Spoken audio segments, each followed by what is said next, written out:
Assalamualaikum warahmatullahi wabarakatuh. Sebelumnya, saya ucapkan terima kasih kepada dosen pengampu mata kuliah farmakologi, yaitu Ibu APT Mira Febrina, Magister Sains, yang telah memberikan kesempatan untuk mempresentasikan hasil diskusi kami. Di sini, kami mempresentasikan materi mengenai absorpsi obat. Sebelumnya, izinkan kami memperkenalkan diri terlebih dahulu. Perkenalkan, nama saya Anggun PM dengan NIM 2401054, lalu ada Faiza Aulia dengan NIM 2401068, lalu ada Hafiz Sarim Filhaq dengan NIM 2401069, lalu ada Nabila Masito Ramja dengan NIM 2401080, dan Nadia Salsabila dengan NIM 2401081, lalu ada Naisa Jessica Aulia dengan NIM 2401084, lalu ada Renta Siska Damaris dengan NIM 2401092, lalu ada Rinda Mustika Ayu dengan NIM 2401093, dan yang terakhir yaitu Yafi Aulia Junesa dengan NIM 240100100. Baiklah, saya akan menjelaskan apa yang dimaksud dengan absorpsi obat. Nah, absorpsi obat merupakan proses masuknya obat dari tempat pemberian ke dalam darah bergantung pada cara pemberiannya. Tempat pemberian obat adalah saluran cerna, mulut sampai dengan rektum, kulit, paru-paru, otot, dan lain-lain. Cara pemberian obat yang paling umum dilakukan adalah pemberian obat per oral karena mudah, aman, dan murah.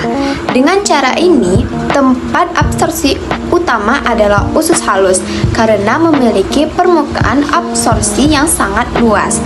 Pemberian obat di bawah lidah hanya untuk obat yang sangat larut dalam lemak karena luas permukaan absorpsinya kecil sehingga obat harus melarut dalam absorpsi dengan sangat cepat, misalnya nitrogliserin.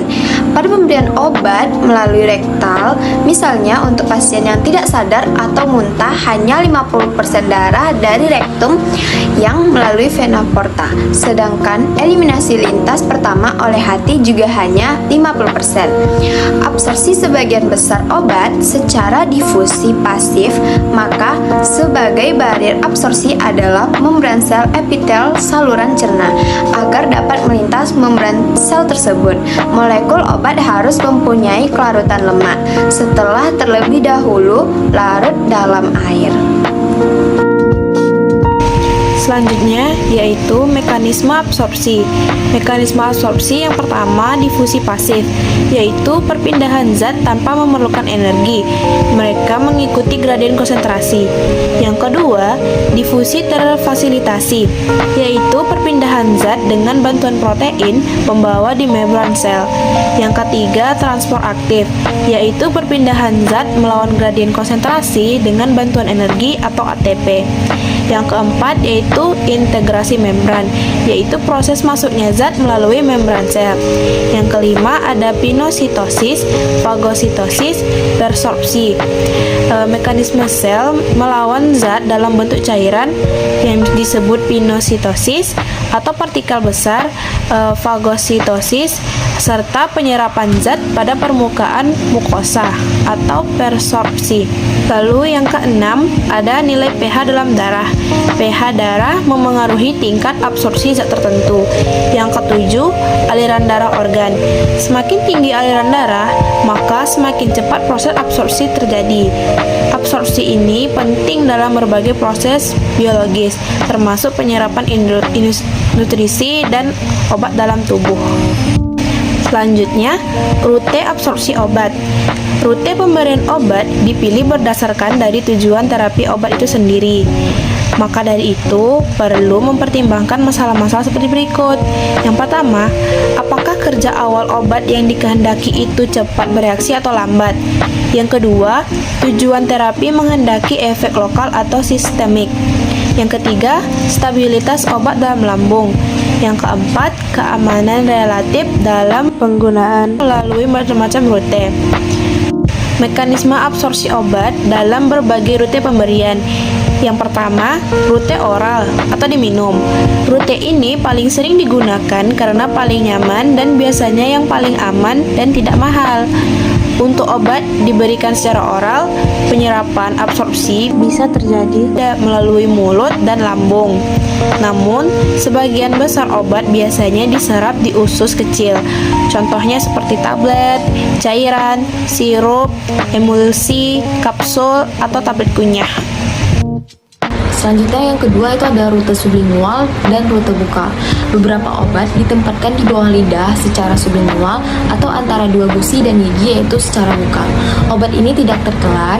Rute sublingual sangat baik untuk nitrogliserin yang digunakan untuk meredakan angina karena penyerapannya cepat dan obat segera memasuki aliran darah tanpa terlebih dahulu melewati dinding usus dan hati. Kemudian itu ada rute rektal atau dubur. Nah, dalam bentuk ini obat dicampur dengan zat lilin yang larut atau mencairkan. Setelah itu dimasukkan ke dalam rektum. Karena dinding rektum adalah tipis dan kaya pasokan darah, obat ini mudah diserap. Obat-obatan yang dapat diberikan secara rektal termasuk yaitu acetaminophen atau paracetamol itu untuk demam dan diazeoan itu untuk kejang dan obat pencahar atau konstipasi. Selanjutnya itu ada rute okuler atau mata. Nah, obat yang digunakan untuk mengobati gangguan mata seperti glaukoma, konjungtivitis, dan buka itu dapat dicampur dengan zat aktif untuk membuat cairan, gel, atau salep sehingga mereka dapat diberikan pada mata. Nah, formulasi gel dan salep menjaga obat kontak dengan permukaan mata, tetapi mereka mungkin mengaburkan penglihatan. Selanjutnya itu ada rute telinga atau otik. Nah, obat yang digunakan untuk mengobati radang telinga dan infeksi itu dapat diberikan secara langsung ke telinga. Nah, sebelum meneteskan obat tetes telinga, seseorang harus benar-benar membersihkan telinga dengan kain lembap dan kering. Obat yang dapat digunakan melalui rute otik yaitu seperti hidrokortison, ciprofloxacin, dan benzokain. Kemudian itu ada rute nasal. Nah, untuk pemberian obat melalui rute ini, obat harus diubah menjadi tetesan kecil di udara supaya bisa dihirup dan diserap melalui membran mukosa tipis yang melapisi saluran hidung. Yang ketujuh itu adalah rute inhalasi.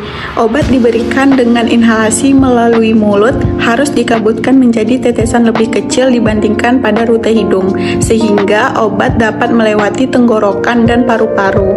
Metode ini digunakan untuk pemberian obat yang bekerja secara khusus pada paru-paru seperti obat anti asma aerosol dalam wadah dosis terukur atau inhaler. Yang kedelapan itu adalah rute nebulisasi. Nebulisasi memerlukan penggunaan perangkat khusus, paling sering sistem nebulizer ultrasonik atau jet. Obat-obat yang digunakan melalui rute ini misalnya tobramycin, pentadin, dan salbutamol. 9 yaitu ada rute kutanea. Obat diterapkan pada kulit biasanya digunakan untuk efek lokal dan dengan demikian yang paling sering digunakan untuk mengobati gangguan kulit yang dangkal seperti eksim, infeksi kulit, gatal-gatal, dan kulit kering. Nah, yang ke-10 itu ada rute transdermal, di mana beberapa obat akan dihantarkan ke seluruh tubuh melalui patch yang ada pada kulit. Patch pada kulit ini akan dihantarkan secara perlahan dan terus-menerus selama berjam-jam maupun lebih lama. Contohnya itu kayak koyo, krim, salep, dan lain-lain. Nah, yang ke-11 itu ada injeksi. Injeksi ini merupakan pemberian dengan suntikan di beberapa rute. Nah, rute pertama itu ada sebutan yang terletak di bawah kulit, kemudian yang kedua ada intramuskular yang terletak di dalam otot, terus intravena yang ada di dalam pembuluh darah, kemudian yang keempat itu ada intratekal yang mana dia terletak di sekitar sumsum tulang belakang. Nah, suatu obat itu bisa diproduksi atau dibuat dengan cara memperpanjang penyerapan obat dari tempat suntikannya selama beberapa jam, berhari-hari, maupun bisa jadi lebih lama. Oke, baik, sini saya akan menjelaskan mengenai bentuk sediaan padat. Yang pertama itu ada serbuk ya. Nah, serbuk ini dia merupakan suatu campuran kering bahan obat atau zat kimia yang dihaluskan untuk pemakaian oral maupun pemakaian luar. Yang selanjutnya itu ada kapsul. Kapsul ini merupakan sediaan padat yang terpungkus di dalam suatu cangkang, cangkang yang keras ataupun yang lunak, yang pada umumnya cangkang ini terbuat dari gelatin ataupun pati. Nah, selanjutnya itu ada larutan. Nah, larutan ini merupakan sediaan cair yang mengandung satu zat atau lebih zat kimia yang terlarut. Nah, selanjutnya itu ada salep. Nah, untuk salep ini merupakan sediaan setengah padat yang mudah dioleskan dan digunakan sebagai obat luar tentunya. Dan bahan obat ini harus larut dan terdispensi homogennya ke dalam dasar salep yang cocok. Nah, selanjutnya itu ada suspensi. Nah, suspensi ini merupakan sediaan cair yang mengandung partikel tidak larut dalam bentuk halus yang terdispensi ke dalam fase cair. Nah, yang terakhir itu ada emulsi. Nah, emulsi ini merupakan sediaan yang mengandung bahan obat, tentunya obat cair atau larutan obat yang terdispersi dalam cairan pembawa dan distabilkan dengan zat pengemulsi atau surfaktan yang cocok. Bentuk sediaan obat yang nomor 7 ialah suppositoria. Sediaan padat dalam berbagai bobot dan bentuk yang diberikan melalui rektum, vagina, atau uretra, umumnya meleleh, melunak, dan melarut pada suhu tubuh. 8. Opula. Sediaan padat umumnya berbentuk telur, mudah melembek dan meleleh pada suhu tubuh. Dapat melarut dan digunakan sebagai obat luar khusus untuk vagina. 9. Tablet. Sediaan padat yang mengandung bahan obat dengan atau tanpa bahan pengisi. Bolus merupakan tablet besar yang digunakan untuk obat. 10. Tetes mata. Sediaan steril berupa larutan atau suspensi yang digunakan dengan cara meneteskan obat pada selaput lendir mata di sekitar kelopak dan bola mata. 11. Injeksi. Sediaan steril berupa larutan, emulsi, suspensi, atau serbu yang harus dilarutkan terlebih dahulu dan kemudian disuntikkan dengan cara merobek jaringan ke dalam kulit atau melalui kulit. 12. Infundabila. Sediaan steril berupa larutan atau emulsi, bebas pirogen dan sedapat mungkin dibuat isotonis terhadap darah. Disuntikkan langsung ke dalam vena dalam volume relatif banyak ke dalam selaput lendir. Faktor yang mempengaruhi absorpsi obat ada 8. Yang pertama ialah adanya sediaan obat, yang kedua sifat kimia dan fisika obat, yang ketiga faktor biologis, 4 ukuran partikel, 5 rute pemberian obat, 6 pH lingkungan absorpsi, 7 aliran darah yang mengabsorpsi, 8 faktor lain-lain seperti umur, makanan, adanya interaksi obat dengan senyawa lain dan adanya penyakit tertentu. Kaitan absorpsi dan biofabilitas.